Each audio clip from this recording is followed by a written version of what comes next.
Good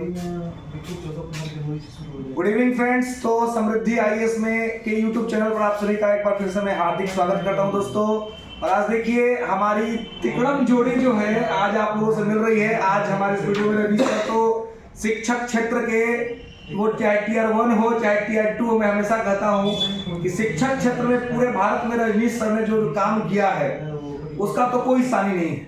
और अभी बिहार में जहां हर स्कूल में जो शिक्षक ज्वाइन कर रहे हैं उसमें प्रत्येक शिक्षक में से आपको कम से कम अगर 10 गो शिक्षक होगा तो लगता है कि 7 गो शिक्षक तो कम से कम आपका पढ़ाया हुआ जरूर होगा।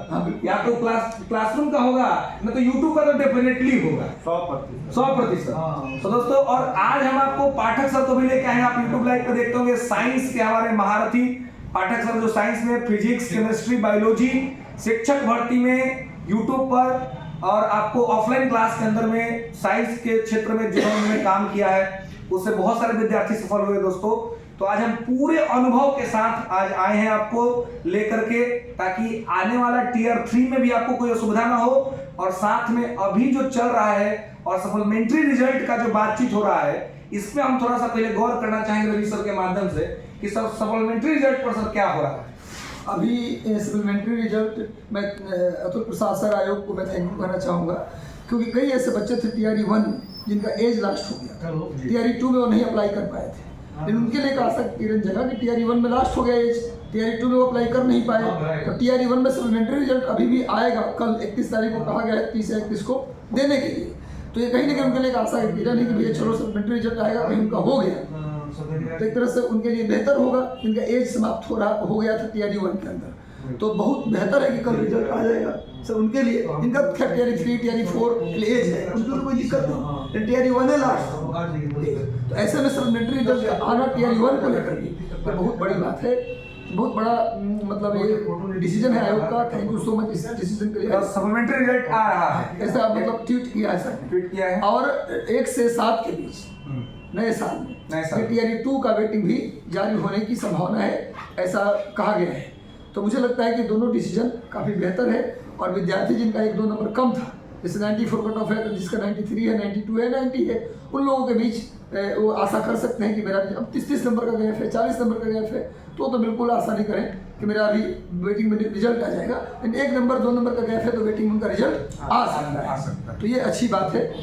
सर एक जो विद्यार्थियों के मन में चल रहा है कि पीआरटी 1 to 5 के लिए अब आगे के लिए विद्यार्थी क्या पढ़े, तो सर उस पर कुछ थोड़ा बता दें। 1 to 5 में तो जीएस पूछता है, सामान्य जीएस। तो उसके लिए क्या पढ़े? उसके लिए मुझे लगता है कि विद्यार्थी सिंपल कोई भी एक, जैसे तो ऐसे तो एनसीईआरटी की किताब बेसिक किताबें हैं, 6 से लेकर 12 तक का एनसीईआरटी पढ़ा हुआ है तो कोई दिक्कत है नहीं।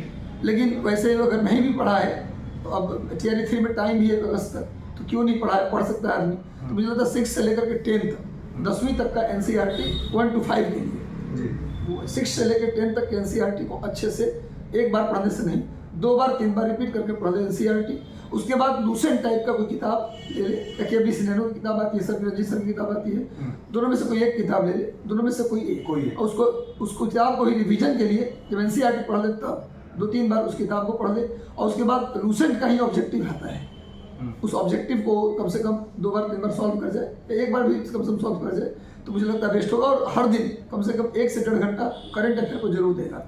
उसमें अगर न्यूज़पेपर को फॉलो करता है, डेली न्यूज़पेपर की बच्चा फॉलो करता है तो कोई दिक्कत नहीं होगी। सबसे बड़ा जो चैलेंज और चुनौती आ रहा है वो साइंस पे आ रहा है, साइंस को लेकर के बच्चों को, क्योंकि साइंस में जो क्वेश्चन पूछ रहे हैं उसका कोई अंदाजा लग नहीं रहा है। अभी 6 to 8 में भी जो साइंस आया, पता नहीं किस लेवल का साइंस आया, हालांकि मेरिट बहुत ऊपर गया, उसके कई कारण मैंने आपको पहले ही बता दिया है। फिर भी साइंस को लेकर सर बताएंगे, पाठक सर हमारे बीच में वो बताएंगे साइंस को लेकर क्या किया जाए, 6 to 8 टाइप का साइंस लोग कवर कर पाए। बिल्कुल दोस्तों, तो आज अभिषेक पाठक सर को सेशन में लाने का जो समृद्धि आईएएस का मुख्य मकसद है वो ये है कि साइंस विषय में विद्यार्थी कैसे अच्छा करे।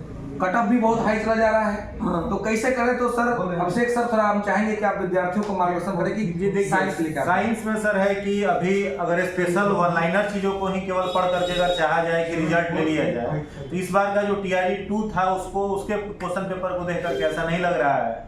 अब थोड़ा सा आपको टेक्स्ट बुक की तरफ लौटना होगा और टेक्स्ट बुक को पढ़ना होगा। जब तक टेक्स्ट बुक को सिलसिलेवार ढंग से नहीं पढ़ा जाएगा तब तक ज़्यादा स्कोर करना थोड़ा सा मुश्किल है। तो सबसे तो पहला काम करें कि 6 to 8 वाले जो एस्पिरेंट है वो केवल 6 to 8 तक ही नहीं पढ़े, कम से कम +2 का साइंस जो है क्लास 11th और 12th तक का, उस साइंस के थ्योरी के बुक को आप एनसीईआरटी से पढ़ सकते हैं।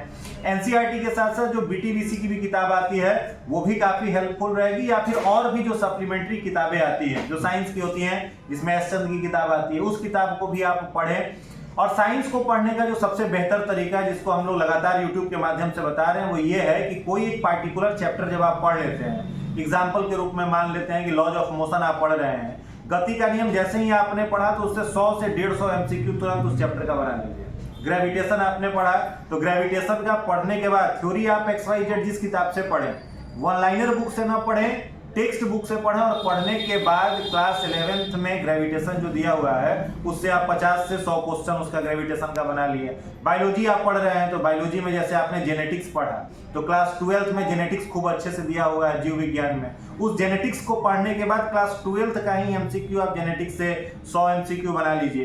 तो मिला जुला करके टोटल अगर साइंस से देखा जाए तो 35 से 40 चैप्टर है। उस 35 से 40 चैप्टर को खूब बढ़िया से पढ़ लें और उसके आप एमसीक्यू को लगा लें। उसके बाद साइंस में 100% एक भी प्रश्न आपका स्किप नहीं होगा। साइंस में 100 में 100 एक बताते थे आप, एक मैं पूछना चाहूंगा बीच में, कोई किताब बताते थे? हाँ, उसके एक बेस्ट बुक है एनसीईआरटी एग्जाम्पलर, एक किताब आती है। अच्छा। एनसीईआरटी एग्जाम्पलर, उस एनसीईआरटी एग्जाम्पलर बुक में एनसीईआरटी ने जितने फिल्टर क्वेश्चन है और बेस्ट क्वेश्चन है उसको निकाल करके दिया है, फिजिक्स, केमिस्ट्री, बायोलॉजी तीनों के लिए। तो वो बुक भी आप फॉलो कर सकते हैं, एनसीईआरटी एग्जाम्पलर। हाँ। चलिए, तो एक बहुत ही महत्वपूर्ण सूचना दोस्तों आपके लिए सर बता रहे हैं कि एनसीईआरटी एग्जाम्पलर जो बुक है, इसको अगर आप पढ़ लेते हैं, इसको अगर आप प्रैक्टिस कर लेते हैं तो आपके सफलता में एक सहयोगी कारक सिद्ध होगा। तो चलिए दोस्तों, इसी के साथ इस सेशन को हम लोग एंड करते हैं, और फिर मैं आपको रजनीश सर, पाठक सर जैसे विशेषज्ञों से हमेशा मिलाता रहूंगा, जिससे कि आपको शिक्षक भर्ती TR3 में कोई दिक्कत ना हो। धन्यवाद।